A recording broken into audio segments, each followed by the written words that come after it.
¿Qué tal? ¿Cómo están? Bienvenidos a una nueva edición de Las Cartas sobre la Mesa, un programa de Infogate, un periodismo independiente que busca entregarle antecedentes, análisis y perspectiva de lo que pasa en el mundo a nivel regional y a nivel, obviamente, digamos, local.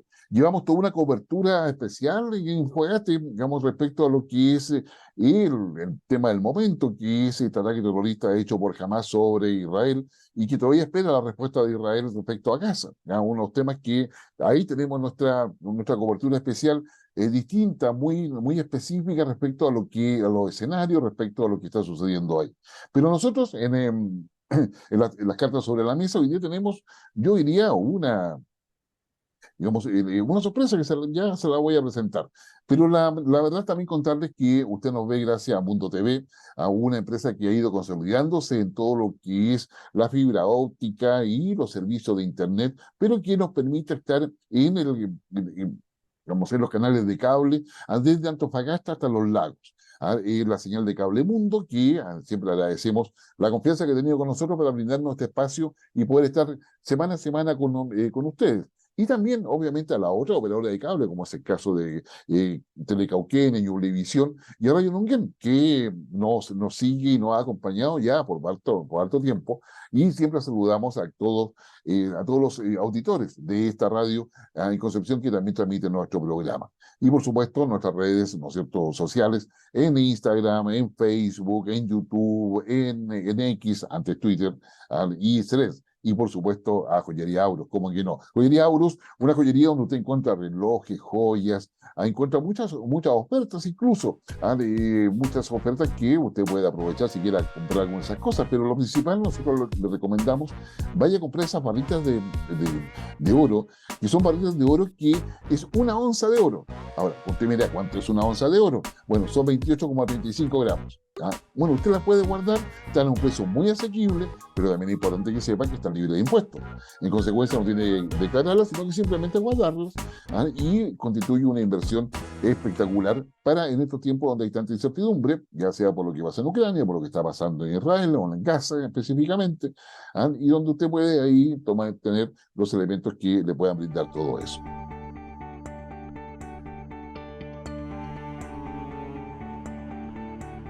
No cabe duda de que el escenario internacional se ha complejizado bastante con lo que ha pasado en Israel, con el ataque de Hamas, un grupo terrorista que finalmente ha sorprendido a Israel, pero también ha generado una presión, yo diría, inusitada en todo el sistema internacional. Ya por lo pronto, al no haber una solución cercana o que os avisore de que esta situación pueda ser superada, dado el objetivo de Israel de poder ingresar a Gaza y poder neutralizar definitivamente a este grupo Hamas, ha dejado en vilo porque Vladimir Putin, digamos, ha viajado a China para hablar con Xi Jinping acerca de todo esto.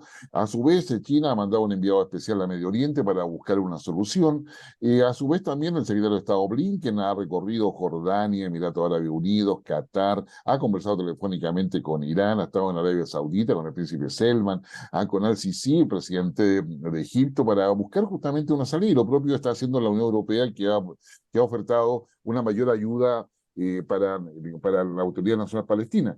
Es decir, acá hay un gran tema. Por lo pronto, como la incertidumbre que genera a nivel mundial ha aumentado el valor no solamente del petróleo, como es natural y con toda la implicancia que tiene para el resto del mundo y particularmente para Chile, sino que también ha aumentado el costo de los fletes marítimos, en virtud de la incertidumbre. Y eso significa una presión adicional sobre la economía de los países, donde en el caso de Chile, por ejemplo, que un porcentaje importante, sobre el 80% de lo que se consume en nuestro país proviene justamente de importaciones, es evidente de que el mayor valor del flete va finalmente a impactar en los precios finales de los consumidores, con lo cual el tema inflacionario para el país en los próximos meses es bastante complejo. Bueno, pero China per se es una potencia que se ha industrializado, que ha generado esta suerte de capitalismo de Estado, una noción que hace unos años atrás nadie pensaba que podía existir. Finalmente China la está llevando a cabo, pero eso está asociado a un control social, está asociado a una lógica y a una planificación que tiene distintas etapas. China 2025, que era la industrialización completa de China, luego viene One Belt, One Road, o la franja y la ruta, como se le conoce en español, y que justamente pasa por todo Medio Oriente, para poder ingresar vía Turquía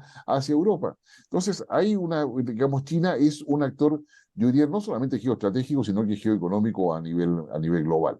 Y esos elementos en la práctica, digamos, dan cuenta de un escenario donde cualquier cosa que pase en el mundo, sin lugar a dudas, China va a estar ahí sentado porque finalmente es el que más importa, es el que ha ampliado sus exportaciones, ¿vale? Y es donde efectivamente, además, el presidente Boric ha hecho una visita de Estado, aprovechando una reunión convocada por China en términos regionales para dar cuenta de sus planes, pero también está el Chile Weeks, la semana de Chile, donde Chile aprovecha de mostrar y dar cuenta de todo eso, digamos, de todos los productos que puede ofrecer a un mercado creciente en China. Y al lado de eso está la búsqueda de inversiones, está la búsqueda de aumentar el comercio, ahí está la búsqueda de incrementar los lazos. Por lo pronto, el presidente Boric se ha comprometido en defender la idea de una sola China, que finalmente probablemente es la moneda de cambio respecto a lo que dijo anteriormente en torno a la crítica a los violación de derechos humanos en China. Ha anunciado también una inversión de sobre 220 millones de dólares para una planta de baterías de litio, que es bastante poco respecto a los 5.000 millones de dólares comprometidos por China con México, por ejemplo, para poder generar otro tipo de inversión. Bueno, pero para hablar sobre todo tipo de cosas, tenemos a un chileno que ya lleva varios años en China, ha hecho como su posgrado allá en China, está, según entiendo, ya le vamos a preguntar que se va avanzando, digamos, diría en forma acelerada en el manejo del chino mandarín, y también, digamos, significa, él es un abogado, que tiene, ya le vamos a preguntar, digamos, sus especializaciones, pero que a su vez ya trabaja en un conocido estudio de abogados allá en China, y está justamente mirando mucho lo que son las inversiones de China en Chile. Se trata de Felipe Barrientos Fuentes, quien además es columnista de Diario Financiero, y tiene, yo creo, una mirada bastante fresca de digamos, lo que está haciendo el abogado de la Pontificia Universidad Católica de Chile, y ha hecho toda una serie de estudios que le vamos a consultar a continuación. Felipe, muchas gracias por aceptar nuestra invitación y bienvenido a las cartas sobre la mesa. No, muchas gracias, Guillermo, también por la invitación. Para mí siempre refrescante de tener contacto con Chile, pues poder contar un poco cómo se ven las cosas de la relación desde ¿En qué, China, en qué- de en Chile. qué parte de China estás, de Felipe? Sí, yo estoy en Beijing. Ya llevo casi 4 años acá en Beijing. Estuve 2 años estudiando, haciendo un máster en la Universidad de Pekín y ya casi 2 años trabajando, como decía, estuve en un estudio jurídico chino bien, bien grande. Claro, entonces la primera vez que llegué a Beijing fue el 2017 al 2019 y claro, ese era otro mundo y ahora llegar al China en los últimos años de la pandemia, al China actual, ha cambiado bastante la situación. Entonces es interesante ver esa transición de China en los últimos, digamos, 5 o 6 años. Digamos, ¿qué te motivó a ir a China? Como finalmente, porque bueno, tú estabas acá en Chile, hemos tenido tu título de abogado. ¿Qué te llevó a China? Es una muy buena pregunta. Yo creo que en China hay demasiadas oportunidades. Que quizás como chilenos por afinidad cultural con Europa y afinidad histórica con Estados Unidos, no vemos Asia como un destino muy, muy apetecido para profundizar en términos académicos profesionales. Pero la realidad es que objetivamente el futuro de Chile, bueno, y el presente de Chile está bien relacionado a lo que pasa en esta parte del mundo. Y me parecía que había una oportunidad ahí de posicionarme a nivel profesional en una región del mundo con la cual Chile depende mucho y no hay mucho capital humano chileno, y diría a nivel latinoamericano, que no existe mucho capital humano que esté capacitado para entender bien a China, porque no es un país bastante especial, digámoslo de esa forma, y requiere estar acá in situ en China, ver cómo es que tienen, interactuar con la gente, manejar el idioma, que no se pueden aprender en los libros. Entonces no veía mucho sentido en estudiar China, desde Chile sin venir acá y que te da una perspectiva totalmente distinta al país. ¿Y eso cómo lo hiciste? ¿Lo hiciste con una beca? Digamos, y después llegaste a China y la Universidad de Pekín hace los cursos en español, en inglés, en chino mandarín. Bueno, porque esto o sea, es un choque cultural definitivamente respecto a cómo se hacen las cosas acá en América Latina y particularmente en Chile. Claro, la Universidad de Pekín, que digamos la universidad más tradicional de China, tiene una red de contacto con universidades muy buenas a nivel mundial y en Chile son bien cercanos tanto a la Universidad de Chile como a la Católica. Eh, en lo que respecta a la Católica, había, estaban promoviendo las becas para estudiar en China, pero no había mucha gente que las estuviera tomando. Desde el punto de vista de la Universidad de China, obviamente que es relevante tener estudiantes chilenos que estén en el país estudiando. Eh, y bueno, básicamente postulé, dije, bueno, si no me gusta China, peor de los casos, vuelvo después de un año y mi vida sigue normal. Si me gusta, me quedo más tiempo y bueno, me pasó que llegué, obviamente al principio el shock cultural es gigantesco, pero a medida que uno le va agarrando la mano, se convierte en una experiencia de vida bien interesante que te permite, bueno, ver el mundo de otra forma realmente. Es una experiencia que a nivel personal me ha cambiado la visión sobre muchas cosas y muchos prejuicios que tenemos sobre China, que estando acá uno los va cambiando un poco la visión que tiene. ¿Sí? Ahora, ¿qué es lo que más te chocó? O sea, la forma de relacionarse, o la comida, digamos, o la forma, o dónde tú tienes que dormir, digamos, qué sé yo, qué es lo qué fue lo que más, digamos, te chocó? El tipo de juventud que había. Yo diría que la idea de que los chinos o sea, son totalmente distintos al resto del mundo. Las influencias occidentales existe, pero la cultura china propiamente tal es, digamos, un paralelo de la cultura occidental en cierta forma.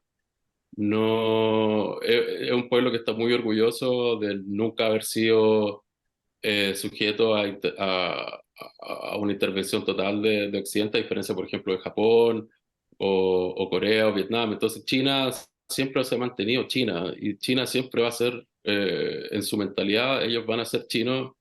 eh, entonces, creo que lo más interesante es de que uno quizás como occidental llega a China pensando de que, bueno, ellos se van a adaptar a cómo somos nosotros algún día, pero uno llega acá y se da cuenta que los chinos son felices de ser chinos y no van a dejar de ser chinos nunca. O sea, o nos adaptamos nosotros a ellos o no nos vamos a relacionar, pero no hay no hay una disposición de China eh, para adaptar la cultura occidental como quizás lo hicieron los otros países en la región. Entonces, esa idea bien matriz de China te cambia toda la percepción del país. O sea, es un país especial, o sea, es un país que se siente orgulloso de ser así.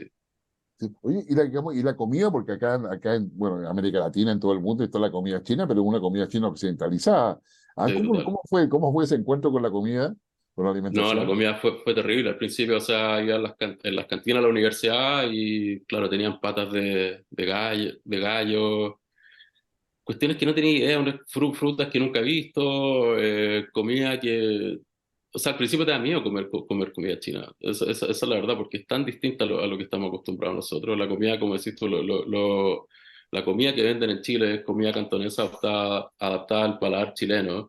Y todos los restaurantes chinos en Chile venden la misma comida. Y uno llega acá a China y cada provincia de China tiene comida distinta. O sea, la variedad culinaria que existe en este país es alucinante. O sea, realmente que cada país es como si cada provincia es como si fuera un país distinto en cierta forma. Mm. China funciona un poco así, de que es como es una nación compuesta de distintos, eh, digamos, provincias con culturas distintas, con comida distinta, con lengua distinta, con etnias distintas. Entonces, al principio es difícil, pero después uno va aprendiendo mucho de China a través de su comida también. Sí, el elemento de la comida es muy importante para la cultura china. Sí. Oye, y cómo fue o sea, a ver, eh, tu percepción del sistema político chino? Porque finalmente China es un régimen comunista, marxista, y marxista, o sea, vale decir, ellos son muy claros como en todo ello, digamos, y por lo tanto hay una serie de elementos que no se condicen con la idea democrática que uno tiene, pero sin embargo ese país funciona. ¿Cómo fue tu percepción de todo ello? Sí, eso también fue muy interesante porque, claro, uno lee los diarios, quizás noticias de medios occidentales donde dan la percepción de que la sociedad china es una sociedad profundamente oprimida, donde la gente casi que sufre por no tener democracia. Y uno llega acá y realmente la gente no- me da la impresión de que lo tiene a la mayoría de la gente sin cuidado el hecho de que de no tener elecciones. O sea, no veo. eh, lo yo creo que hay que separar dos cosas con la administración actual de Xi Jinping. Yo creo que existen personas que están en desacuerdo con la forma en que se está manejando el país, pero eso no significa que esa gente pida un cambio de régimen a un régimen democrático. Porque al final es un país tan grande, tan diverso, que yo creo que existe consenso en la sociedad china de que la única forma de controlar un país tan grande y tan diverso es con un gobierno centralizado fuerte, y eso ha sido la tónica de China desde hace miles de años. Entonces, como claro, como occidental uno esa idea de que a los chinos les dé lo mismo, o sea, no que les dé lo mismo, pero que no haya gente joven pidiendo democracia, choca un poco con la imagen que tenemos, que leemos en los medios de comunicación en nuestros países. Entonces, eh, sí, eso fue también un aspecto importante, pero a medida que he estado acá, bueno, la gente no, creo que piensa menos en política. La gente no se junta con chinos a hablar de política. En Chile nos juntamos, hablamos de política al tiro. Uno de los principales Ujú. temas de sobremesa. Acá en China no se habla, y me da la impresión de no es porque estén oprimidos, sino porque no es tema para ellos. Sí. Bueno, digamos, como complementando lo que dice Felipe, el Partido Comunista Chino, digamos, tiene entre 80 y 100 millones de militantes. ¿Ah? Es decir, o sea, vale decir, menos del 10% de la población de China milita en el Partido Comunista, si queremos verlo de esa manera. Y quizás por eso mismo es lo que tú dices, es decir, el tema de político para la población china no es un tema, es un tema para Occidente, pero en términos de quién tiene el poder, Exacto. pero la sociedad china funciona de otra manera. Claro, exacto. Es un tema que nos preocupa más a nosotros que los preocupa a ellos. Por ejemplo, doy como ejemplo lo que pasó con el COVID-0 el año pasado, que estaba mucha gente ¿Sí? súper enojada con cómo se estaba manejando la situación. Y se reportaba que habían protestas en Beijing. Bueno, al final las protestas no eran tan grandes como se reportaban, pero había quizá un par de personas que estudiaron afuera, en el extranjero, que decían, bueno, queremos libertad, queremos democracia, pero el grueso de la gente no anda pensando en esos temas. Quizás cree que se podrían hacer las cosas distintas dentro del mismo régimen, pero no en China suficiente como para un cambio de régimen. Ni de cerca, no lo veo realmente. No. Oye, ¿cómo se veía? Tú me decías que llegaste a China, y entender la cultura, ver la diferencia, aprender cosas nuevas. ¿Cómo se ve América Latina desde China? O sea, porque nosotros acá tenemos la lectura, China lo que anda es un depredador de recursos naturales a nivel mundial que está sacando lo más que puede de todos los países. ¿Es tan así eso? ¿Cuál es tu reflexión? Eh, Yo creo que nosotros para ellos somos algo un tanto difícil de entender, porque históricamente nunca tuvimos nexos con China, salvo indirectamente con el Imperio Español, de la Ruta de la Plata, de Potosí en México, pero en los libros de historia de ellos nunca aparecemos, y en los libros de historia nuestros China nunca aparece tampoco, ¿no? Hay bastante desconocimiento de cosas fundamentales, como nosotros pensamos el descubrimiento de América quizás como el momento histórico más importante para la humanidad. Bueno, muchos chinos no tienen idea de esos momentos históricos. Ellos tienen una percepción de la historia bien sinocéntrica, o sea, ellos siempre en su mentalidad se han considerado el centro del mundo, y nosotros para ellos no, históricamente nunca hemos jugado un rol, a diferencia de lo que es Medio Oriente, de lo que es Asia Ujú, Central, de lo que es Rusia, de lo que es ujú. África, por ejemplo, o el sudeste asiático. Para nosotros, yo creo que nosotros es una región nueva de la cual no tiene mucha referencia, diría, hablando del chino común y corriente. A nivel de Estado, yo creo que Latinoamérica, obviamente, que hoy en día, por los recursos naturales que tenemos, es una región de suma importancia. Yo creo que como en el mundo que estamos viendo actual, eh, por ejemplo, como decía, pasa por Medio Oriente, y China ha jugado un rol activo en promover paz en el Medio Oriente, porque beneficia su interés y su dependencia del petróleo de Medio Oriente. Bueno, lo que está pasando ahora en Gaza, Medio Oriente no es una zona tan estable, se pensaba hace un par de meses. África lo mismo, que tenemos golpes de Estado en el Sahel. Entonces Latinoamérica es una región relativamente estable, eh, que tiene recursos naturales de suma importancia para las empresas chinas, y hay una zona que yo creo que en los próximos años va a cobrar cada vez más importancia, principalmente por la inestabilidad que tienen las otras regiones por las cuales Chile compite para los ojos de los chinos, que es África, Medio Oriente y en menor medida el sudeste asiático, que es, bueno, casi que el patio trasero de China. Sí. Ahora, ya vamos viendo cómo ves tú la visita de Boric a China. O sea, es decir, como tú ya la contextualizabas, dije, ojo, ojo, no, o sea, no es que Boric haya sido el único invitado a China, sino que es dentro de una convocatoria de más de 30 jefes de Estado, 80 países, al que finalmente van a escuchar a cómo va la ruta de la seda. Y dentro de ese contexto está la visita de Boric, que a su vez aprovecha para estar en el Chile Weeks. Pero ¿cuál es la bajada que tú haces del impacto que va a tener esta visita? Yo creo que lo primero, claro, poner en contexto que esto es el foro de la Franja de la Ruta, que no es como que los chinos están esperando con alfombra roja a Boric, sino que es el mismo día se reunió el presidente de Kazajistán, el presidente de Chile, tuvo Víctor Orbán de Hungría, creo que un presidente africano también el mismo día, más o menos 5 jefes de Estado pasaron eh, eh, por el fondo a reunirse con Xi Jinping. Eh, yo creo que eso como primera cosa. Yo creo que segundo, me pareció muy interesante que Boric hubiera visitado primero Chengdu en vez de llegar directo a Beijing. Chengdu es una zona principalmente minera e industrial con mucho potencial en el oeste de China. Tianqi, la empresa de litio de Chengdu, y hay mucha tecnología en términos de baterías de litio en Chengdu. Chile abrió un consulado en Chengdu hace poco, fue el primer país latinoamericano que abrió un consulado en Chengdu. Me ¿Mm? pareció interesante porque me da la impresión de que se está buscando hacer sinergia entre Chengdu y la provincia de Sichuan, que tiene más de 100 millones de personas, eh, con Chile. Yo creo que se identificó quizás esa parte de China como una donde se pueda avanzar más. Porque lo común es que los jefes de Estado llegan a Beijing directo o llegan a Shanghai y después a Beijing, pero Chengdu es inusual. eh, Tengo amigos de Chengdu que me comentaron que les parecía interesante que llegara el presidente de Chile a Chengdu, porque no es algo muy común.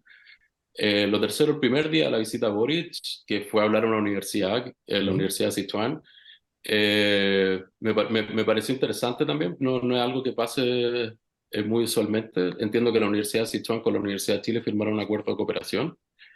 Eh, sí me pareció quizá un poco complicado llevar al presidente Boric a hablar a una universidad en China.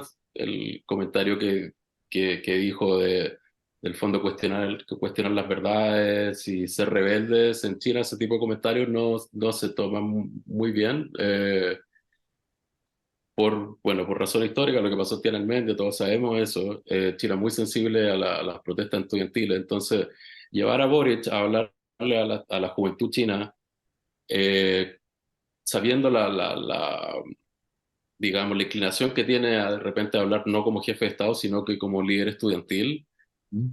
quizás fue un poco riesgoso, y efectivamente se materializó en esa declaración un tanto desafortunada. En lo que fue el resto, me da la impresión de que hubo harto énfasis de Boric de intentar promover la cultura chilena como puente para generar lazos con China. Hubo una presentación en el Museo Nacional de China, una exposición de José Venturelli, que es un pintor chileno que estuvo mucho tiempo en China y fue profesor acá en una universidad en China. Xi Jinping, cuando se reunió con Boric, hizo una cita a un poema de Gabriela Mistral.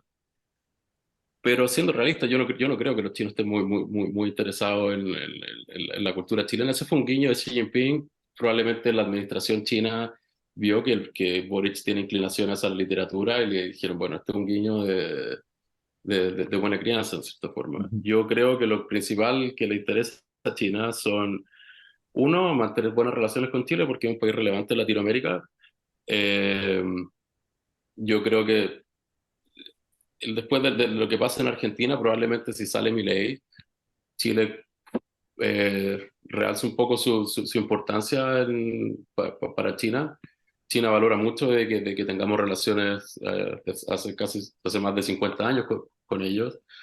Y yo creo que principalmente o sea, desde mi punto de vista, lo que más le interesa a China ahora es litio. O sea, yo creo que todo el resto de cómo se decoró la visita y las palabras de buena crianza que puedan haber, lo más importante para China hoy en día es asegurar acceso a las reservas de litio de Chile y eso es una realidad que no podemos obviar. O sea, No, yo me imagino, de hecho, las mayores fundiciones las tiene China en este minuto y uno de los pocos países que tiene capacidad de procesar litio, no dicho sea de paso, no es algo que uno pueda dejar de lado tan fácilmente. Ya, digamos, o sea, tú dices, perdón, dime. sí, no, o sea, yo creo que, como decías tú, China tiene casi el 70% del procesamiento y fundiciones de litio. China, los otros países que tienen litio, Australia, es un país hostil hacia la inversión extranjera a China. Canadá, que otro país que posiblemente tenga litio, también ha restringido ciertas inversiones de China en litio. Y no hay muchos más países donde pueda echar mano China para tener litio. Ha invertido una cantidad gigante, más de $1 billón en Bolivia, en Argentina, que es un país donde para las empresas chinas es muy poco atractivo invertir porque uno no puede retirar dividendos de China, o sea, de Argentina. Eh, y en ese contexto, el litio chileno, además de ser abundante, es de la mejor calidad en el mundo. Entonces, Chi- para China no existe la posibilidad de no acceder al litio chileno. O sea, no hay transición energética para China y para el resto del mundo sin el litio chileno. Entonces, yo creo que probablemente sea el momento de la historia, por lo menos desde que yo estoy vivo, donde Chile tiene la mayor importancia para el resto del mundo, pues, precisamente por este recurso natural. ¿Sí? No, Felipe, cuéntame, ¿cómo se hace la inversión? Porque uno dice China invierte en Chile, pero la verdad es que no necesariamente, hasta donde yo entiendo, es el gobierno de China el que invierte, sino que hay empresas. ¿Qué tipo de empresa hay en China, digamos, considerando que sea el régimen político que hay y la manera en que eso se materializa? Porque en el fondo estamos hablando, China ha hecho toda una evolución desde el punto de vista de creación de empresas para poder relacionarse con el mundo. Chile le ha enseñado también en su minuto, cuando se firma el acuerdo, ¿no es cierto?, de libre comercio con China, China en realidad lo firma con nosotros para aprender cómo se negocia con Occidente. Entonces, ¿qué estatus es ahora? Así, ¿cómo funciona China desde el punto de vista de la propiedad privada y las inversiones? Sí, yo creo que hay una importante, digamos, desconocimiento en Chile de cómo funciona el sector privado en China. Se tiende a pensar que dice, no, pero en China no existe el sector privado porque el gobierno al final siempre maneja todo. Y eso es parcialmente cierto. O sea, el gobierno chino siempre va a tener la última palabra. Si el gobierno chino le quiere caer a cualquier empresa del sector privado y regularla y revocarle la licencia para operar, eh, en el papel no va a pasar, pero en realidad sí. O sea, la última palabra siempre la va a tener el gobierno. Eh, pero sería un error decir de que esto es todo orquestado desde el nivel superior y de que existe un gran plan de China para tomarse el mundo y los recursos naturales de Latinoamérica, dentro de ellos Chile. O sea, China lo que tiene es un plan nivel macro de ser líder en industrias, digamos, de frontera, una de las cuales es la industria, en el caso de lo que nos importa a nosotros, de la electromovilidad, donde podemos ver que China ha avanzado con mucha anticipación respecto al resto de Occidente. Eso es parte de un plan del gobierno de incentivar el desarrollo de esa industria. Y no solo... eh, o sea, yo creo que acá lo importante es hacer la discusión de cómo el gobierno chino incentiva esta industria. No es que el gobierno chino llega y crea estas empresas, sino que, digamos, facilita el crecimiento de estas empresas. Digamos, el caso, por ejemplo, la última empresa que anunció la inversión en Chile, de Chile, Tsingshan, que es una empresa que se enfocaba principalmente en níquel en Indonesia. Es una empresa 100% privada, de iniciativa de un, digamos, emprendedor chino que creció gracias al apoyo del gobierno, pero la iniciativa de, de enfocarse en la industria del níquel para vender baterías, para meterse en la cadena de suministro de la batería eléctrica, eso es iniciativa de un privado. De que el privado luego tenga facilidades para pedir créditos con bancos estatales chinos porque el objeto de negocio se alinea dentro de la estrategia del gobierno, es, es básicamente la forma que el gobierno apoya. Entonces, por ejemplo, llega Tianchi a invertir en Chile en SQM, tiene que levantar 3.000 millones de dólares. Bueno, Tianchi no tiene esa plata en caja. Tiene que ir a un banco y pedir un préstamo para eso. Va a un banco estatal chino, que son bancos gigantescos, que le dice, bueno, quiero invertir en una industria, en una empresa de litio en Chile. El banco estatal va a ver que el objetivo de esta empresa privada se alinea con los objetivos del gobierno, y además obviamente tiene que hacer todo un análisis financiero de la inversión, y de ahí suelta los recursos. Pero básicamente la forma que el gobierno chino apoya la expansión al extranjero de su empresa a través de facilitar crédito, y además por otro tipo de cosas, o sea, facilita la inversión en investigación y desarrollo, invierte en la universidad, que después va a crear capital humano para esas mismas empresas privadas, pero creo que sería un error pensar que hay una especie de lista de empresas y de países que China está targeteando. O sea, la búsqueda de oportunidades se hace por el sector privado y el apoyo viene después del sector público. ¿Ya? Bueno, eso es interesante porque acá yo creo que saca varios mitos que están en la conversación cotidiana de mucha gente pensando en que hay que hablar con Xi Jinping porque si no se habla con Xi Jinping no pasa nada. Es la lógica nuestra. O sea, acá Claro. si quieres que pase algo hay que hablar con Boris, pero la verdad es que allá funciona bastante distinto como tú bien explicas. Sí, es que bueno, es que un país muy grande, o sea, yo, obviamente que el rol del gobierno es fundamental y es más marcado que en otras partes del mundo, pero llegar al punto de decir que no hay iniciativa y sector privado en China francamente no es cierto. O sea, el gobierno no tiene la capacidad, es imposible tener la capacidad humana de crear una especie de Matrix donde el gobierno chino está detrás de cada empresa y cada decisión de negocio. O sea, eh, y yo creo que la tendencia creciente y esto es especialmente relevante en la industria de la electromovilidad, donde las ¿Mm? industrias líderes chinas son todas empresas privadas. Quizá en el pasado, en otras industrias, las empresas líderes chinas eran conglomerados estatales que en su momento eran parte de ministerios de China. Hoy en día son empresas privadas de gente que, bueno, ingenieros que vieron oportunidades de negocio y se lanzaron y tuvieron el apoyo del gobierno. Pero, por ejemplo, tenemos otro caso de una empresa relevante, BYD, que, digamos, posiblemente en los próximos 5 años se va a convertir en la empresa automotriz más grande del mundo, desde mi punto de vista, por el nivel de tecnología que tiene, la integración vertical, que va desde la minería hasta la producción de autos y software para manejo autónomo de autos. Toda esa cadena la maneja BYD.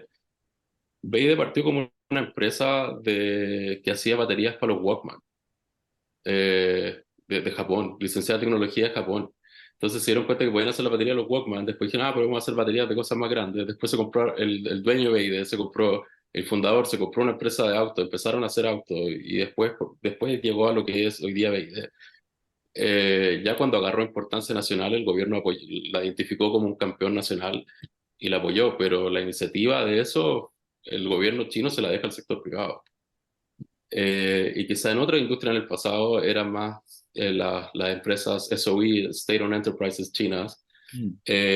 Hoy en día, con las nuevas tecnologías y las tecnologías frontera, es interesante ver cómo son empresas privadas las que están llevando la delantera en China. Y yo creo que ese es, en cierta forma, el nuevo modelo de desarrollo del país y hacia dónde apunta hacia el futuro.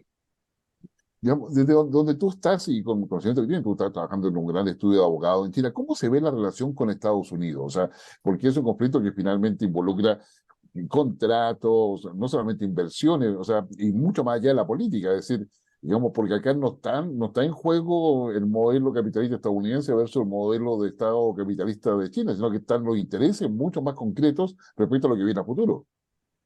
Sí, no, acá, yo creo que esa relación es sin duda el tema más importante.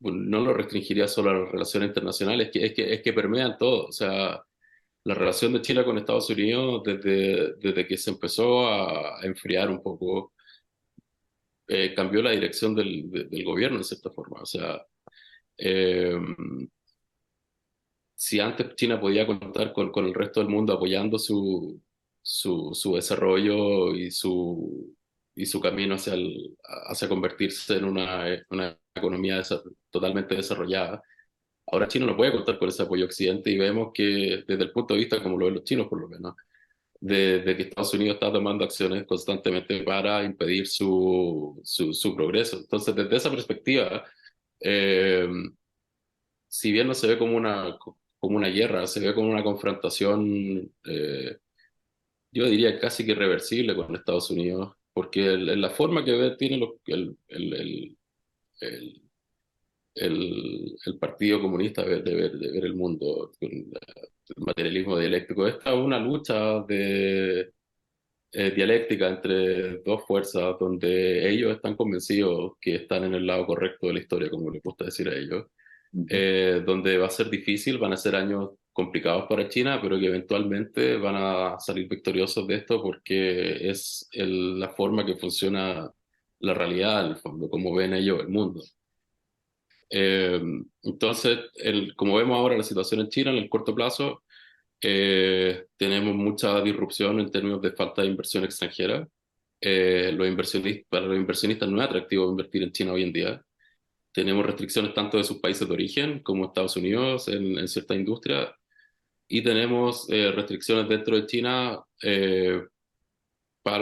también para la inversión extranjera en ciertas industrias y mucha incertidumbre respecto de las políticas del gobierno de cómo van a navegar este nuevo escenario en el cual se encuentra China. Eh, yo desde mi perspectiva veo que esas disrupciones son eh, temporales, pero no van a ser, creo que menos de 5 años, no creo que China logre atraer un número significativo de inversión extranjera eh, eh, a los niveles que lo hacía antes de que la relación con Estados Unidos se pusiera tan compleja. También tenemos entre medio el tema del COVID-0, que estuvo 3 años China cerrada. Entonces, eh, se ha hecho difícil para la comunidad internacional apostar por China en cuanto a inversión. Eh, y yo creo que eso está en gran parte influenciado tanto por las decisiones propias del gobierno de China, pero también hay un factor bien importante que es la relación con Estados Unidos, que crea en el fondo un ambiente de negocios difícil para, para, el- para la inversión extranjera en China y eso tiene efecto en todo el resto de la economía. Eh, a nivel de lo que es guerra Taiwán, yo creo que quizás nosotros desde fuera de China vemos que el conflicto con Taiwán es irreversible, que va a ser una guerra eh, violenta, pero quizás hablando acá la gente lo ve como que quizás China va a buscar influir en la política de Taiwán para lograr una salida pacífica a la situación a nivel político, más que militar. Obviamente va a construir su capacidad militar para desincentivar un conflicto, digamos, como una hot war, pero a mi parecer eh, el conflicto de Taiwán no lo veo inminente dentro de los próximos años. Yo creo que China puede esperar un poco, por unos 10 años. Eh, entiendo que la promesa del presidente Xi es devolver Taiwán a la gente, pero tampoco va a sacrificar la relación de China con el resto del mundo por ese conflicto. No tendría mucho sentido. Entonces sí, yo creo que la relación de China con Estados Unidos desde que empezó a complicarse más o menos 2018, ese año, ha marcado la agenda externa y interna de China a- de forma sustancial y China está en una nueva etapa digamos, como dice el gobierno, navegando en un ambiente difícil. Oye, Felipe, ¿y cuál es la relevancia? Porque acá uno ve los titulares normalmente, de lo que es, yo no sé si llamarlo la crisis del sector inmobiliario con Evergreen, qué sé yo. ¿Qué pasó ahí, señor inmobiliario, y por qué es tan importante? Sí, bueno, es que la crisis del sector inmobiliario, en términos simples, es de que había mucha deuda de los gobiernos locales que s- básicamente se metía bajo la alfombra, digámoslo en Mm, términos bastante simples. Eh, el sector inmobiliario en China, obviamente, que vemos una migración gigante de campo a ciudad, donde el sector inmobiliario chino vio un boom sustentado por la economía real, que era básicamente la migración campo-ciudad durante muchas décadas, pero que obviamente en los últimos años, a medida de que el crecimiento natural de China empieza a bajar, las empresas no quieren bajar sus márgenes de utilidad. mm, Los gobiernos locales dependen de los impuestos que puedan recaudar de estas empresas inmobiliarias. Entonces facilitaban la construcción de proyectos que no tenían ningún, bueno, sustento en el corto plazo de ser en términos reales. Eran básicamente servían como vehículos especulativos, eh, apostando a que quizá algún día en el futuro esos proyectos inmobiliarios iban a ser rentables. Pero la realidad es de que el nivel de deuda llegó hasta tal punto donde el gobierno chino reguló el sector inmobiliario, el nivel de deuda que podían tener las empresas del sector inmobiliario. Eh, y eso causó, básicamente fue como una explosión controlada del sector inmobiliario por parte del gobierno chino. O sea, si el gobierno chino no paraba esa crisis inminente de burbuja inmobiliaria en China, iba a explotar por su cuenta y eso podría haber sido incontrolable. Entonces, China optó por una salida regulatoria de decir, bueno, eh, hasta acá nomás llegamos. eh, vamos a poner restricción al nivel de deuda que pueden tener estas empresas. Y bueno, y empezó a caer una serie de empresas inmobiliarias en China. Evergrande, una empresa, o sea, Evergrande tenía un equipo de fútbol, o sea, Evergrande es una empresa mm. gigantesca en China. Y están cayendo otras empresas inmobiliarias en China. Y eso es peligroso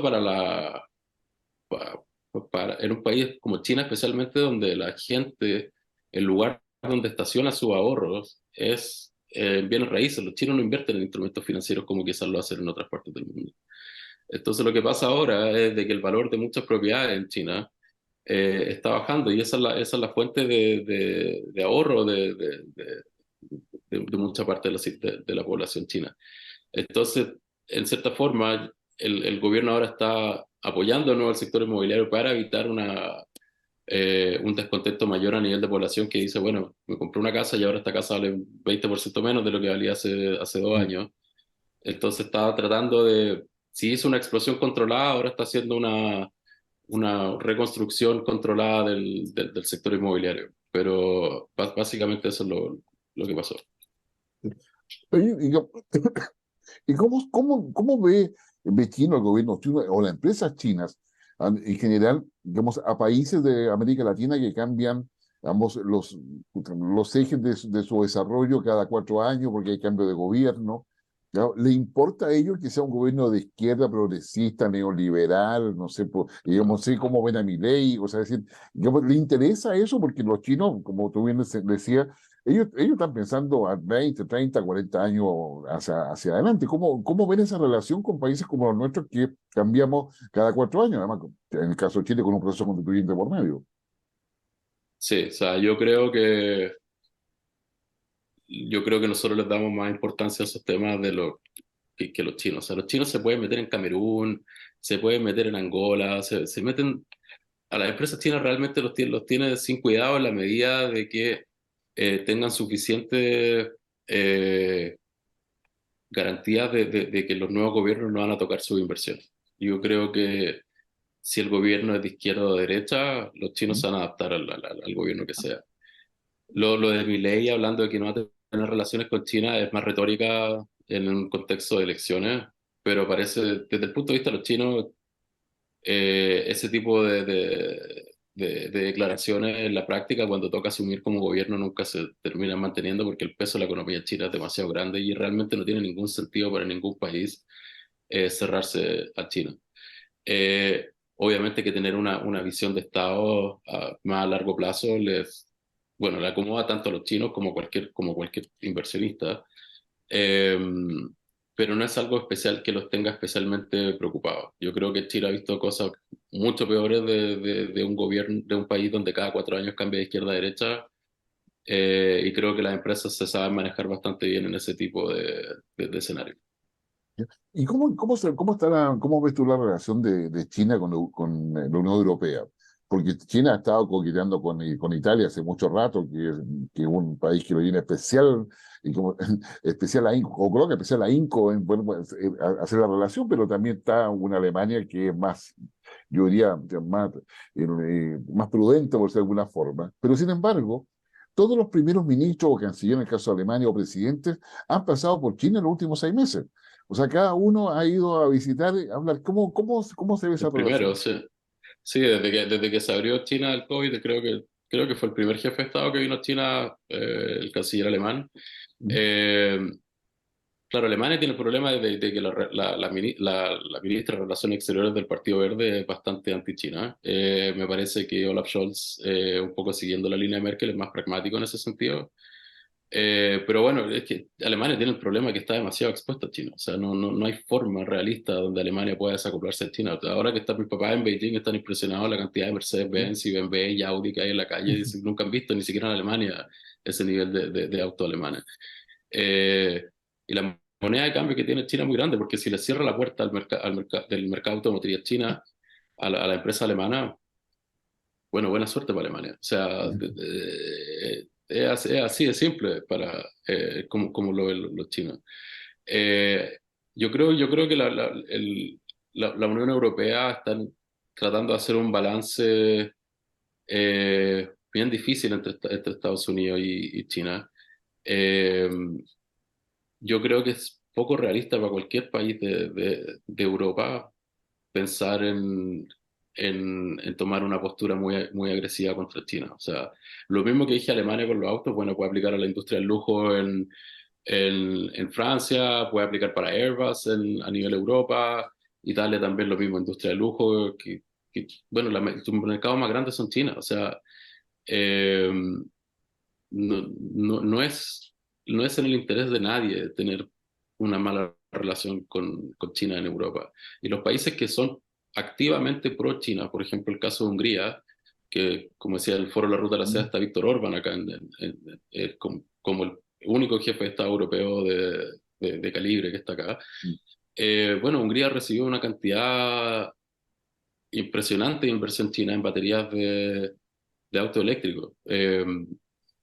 Eu- eu- eu- Europa básicamente, como ve el mercado, la industria de la electromovilidad, es de que no le acomoda de que China sea el líder en esa industria, obviamente porque es una industria que tradicionalmente Europa ha sido muy fuerte.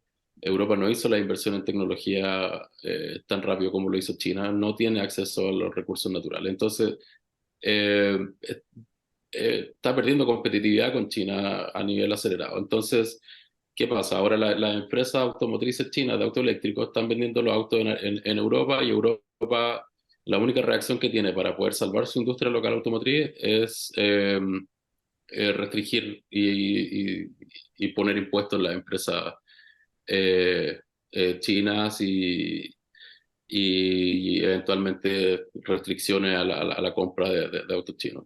Puede ir en esa dirección, no me sorprendería. Bueno, ¿qué hace China en respuesta a eso? Pone una fábrica de autos eléctricos en Europa. No se complica. Las empresas chinas no van a perder en esto. Son lo suficientemente agresivos y lo suficientemente previsores e inteligentes como para que no lo agarren offside en Europa. Entonces, eh, no veo cómo Europa pueda tener suficiente leverage sobre China. No le conviene, ¿no? Es que así de simple. ¿Mm? No. O sea, en términos pragmáticos, no, o sea, vale decir, no. O sea, ¿para qué vas a competir si vas a perder? O sea, mejor busca otra estrategia para poder mantenerte. es que sí, es que esa carrera se perdió hace 10 años. O sea, Mm. eh, China estuvo apostando por esta industria hace mucho tiempo, hace más de 10 años que está apostando por la electromovilidad. Y si Volkswagen ahora quiere ponerse al día, bueno, va a tener 10 años que competir contra empresas chinas que tienen todo el know-how. Y ahora la transferencia tecnológica en la industria automotriz no es de empresas europeas que vienen a China a construir autos, sino que son empresas chinas que van con su tecnología de auto eléctrico a instalar fábricas de baterías y de autos en Europa. Entonces, eso se puede aplicar a muchas industrias. En tecnología ni siquiera vale la pena empezar a hablar la diferencia en tecnología, en inteligencia artificial, en computación quantum, en supercomputadores. O sea, no- está en una posición difícil Europa. Yo creo, bueno, quizás estaría muy influenciado por China, pero desde su punto de vista yo cooperaría con China lo más posible, porque eh, las posibilidades de ganar y de salir bien parado de un conflicto con China son cero. O sea, no lo veo de otra forma. ¿Sí? Y ya nos quedando poco tiempo, Felipe, digamos, quizás hacerte, yo diría dos preguntas en realidad. La primera es, ¿sigue vigente esta suerte de confrontación por la patente, por la patente industriales o la propiedad intelectual, que en algún instante fue la bandera de lucha de Estados Unidos, particularmente, y también de Europa, no olvidemos, en términos de que finalmente China estaba usando tecnología por la cual no pagaba ningún tipo, digamos, de royalty, ningún tipo de impuesto, no, digamos, simplemente la había tomado, la estaba ocupando, independiente que fuera legítimamente o no. Pero yo también entiendo que China ha avanzado muchísimo en generar las innovaciones para que sean hoy día cosas propias y no necesariamente vinculadas a lo que había sido anteriormente. ¿En qué está eso? Sí, eso, el tema del robo de tecnología china, yo creo que también es una sobresimplificación de cómo funciona el tema de la inversión extranjera en China. Lo que ocurría con China cuando un poco se abrió el mundo para la inversión extranjera, digamos, pongámoslo en los 90 para adelante. Eh, los requisitos que se imponían en una empresa extranjera para invertir en ciertos sectores en China era formar un joint venture, o sea, un- una, Una sociedad. una asociación con un par chino. O sea, que el par chino fuera el accionista mayoritario y el minoritario fuera el extranjero que aportaba la tecnología. Obviamente que eso causó de que la tecnología de la empresa extranjera se compartiera con la empresa china, y llegó un punto donde la empresa china ya no necesitaba de la empresa extranjera. Pero no podemos decir de que eso es un robo, porque las empresas extranjeras sabían cuáles eran las reglas del juego, se metieron en China y licenciaron su tecnología a sus pares chinos. Y si después perdieron competitividad en el mercado contra China, bueno, eso no es lo mismo que está pasando en India. O sea, India va a hacer lo mismo. O Ujú. sea, mucho que se está hablando de que Apple va a ir a India, y ahora se solucionó el problema de China porque nos vamos a India, y en India va a ser distinto que en China. O sea, eh, yo creo que cualquier país que tiene un mercado interno grande, como China, India, Brasil, Indonesia, van a proteger su mercado interno y van a imponer requisitos de de transferencia tecnológica. Chile, lamentablemente, por más que nos gustaría, no podemos hacerlo porque somos un país muy chico. Pero si yo soy una empresa estadounidense y quiero vender en un mercado de 1.300 millones de personas, y la única forma de hacerlo es bajo un mecanismo por el cual el riesgo de que mi par chino tome el fondo, use la tecnología que le acabo de licenciar para desarrollarla por su cuenta más tarde, bueno, esas son las reglas del juego. O sea, las empresas ganaron mucho dinero en China. Eh, y hoy en día lo que estamos viendo es de que en cuanto a tecnología de punta, ya no son tanto las empresas extranjeras que traen tecnología a China. Mucha tecnología de punta nativa se desarrolla acá. O sea, tenemos no sé, trenes bala, buses eléctricos, eh, que tenemos, sí, básicamente lo que uno piensa es celulares, Ujú.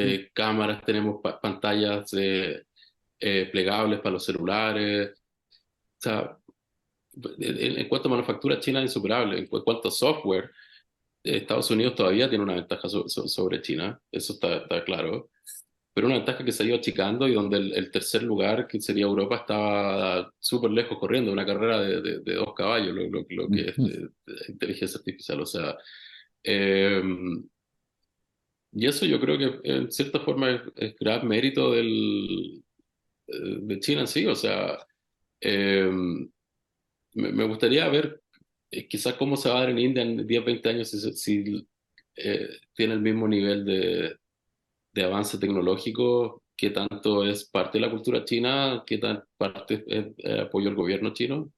Y lo otro que tenemos que recordar que los chinos trabajan a un nivel, o sea, la productividad de los chinos eh,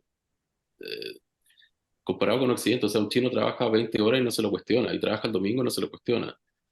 Los chinos van a Silicon Valley, la empresa de tecnología china, y piensan que trabajan poco, o sea, no lo pueden creer que tengan taca-taca y que jueguen ping-pong en horario de trabajo. O sea, el chino va, trabaja y bueno, eso tiene su mérito. O sea, yo la forma que lo veo de por qué Chile y Latinoamérica están en el lugar en el que está históricamente, no es tanto por, por nuestra mala suerte con los gobiernos. Hay un factor importante de la idiosincrasia latinoamericana, que los chinos tienen otra ética respecto al trabajo, donde un chino trabaja por menos plata, trabaja más horas y no va a cuestionar y no va a pedir una jornada de 40 horas. Y entonces, bueno, los avances tecnológicos de China tienen un factor de apoyo al gobierno, pero tienen un factor idiosincrático muy bien importante desde mi punto de vista. Ok. Felipe, te quiero agradecer enormemente tu gentileza, digamos, y capacidad de síntesis, además, para poder explicar todo lo que es un mundo de China, desde la cultura hasta los tips de qué cosa debe hacer un país. La Carta sobre la Mesa, un programa que se transmite semanalmente, ya vamos a la sexta temporada, 6 años, así que espero que esta no sea ni la primera ni la última vez que podamos conversar contigo y agradecerte porque tú colocas temas que en la familia, en los círculos de cada uno de quienes nos siguen, desde Antofagasta hasta Punta Arenas, como de todo Chile en realidad, puedan conversar y tener una visión distinta. Así que muchas gracias, Felipe. Bueno, muchas gracias, Guillermo, muchas gracias por la invitación al equipo de Infocate. Entonces, yo encantado de participar y venir en el futuro también. Bueno, y a usted que nos sigue semana a semana, le damos, bueno, qué sé yo, le recordamos que nos dé like en todas las redes sociales donde estamos presentes, qué sé yo, que es Facebook, YouTube, y todo lo que es Instagram, todo lo que es, digamos, X, Threads, y bueno, y nos siga escuchando y usted aproveche de conversar sobre lo que Felipe nos ha comentado, y que este sea el tema de conversación este fin de semana, para poder mirar las cosas también con otro prisma. Vamos agradeciendo, como decíamos ya y se lo reiteramos, a la perspectiva que nos ha dado Felipe Barriento desde Beijing. Nos vemos la próxima semana.